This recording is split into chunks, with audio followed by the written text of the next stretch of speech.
In this short, I will explain సందులు and types of సందులు. Let's get started. సందులు.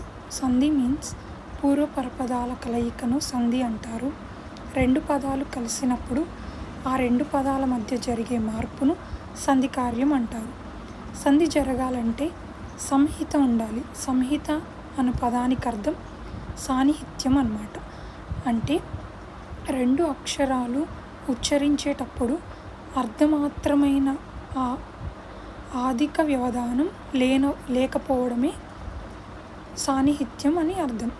దాన్నే మనం సంహిత అని కూడా అంటారు. సంధి జరగాలంటే సంహిత ఉండాలి. సందులు రెండు రకాలు: సంస్కృత సందులు, తెలుగు సందులు. సంస్కృత సందులు అనగా సంస్కృత పదాల మధ్యన జరిగే సందులు సంస్కృత సందులు. తెలుగు సందులు అనగా తెలుగు పదాల మధ్య జరిగే రెండు రకాలు: అచ్చందులు, హల్లందులు.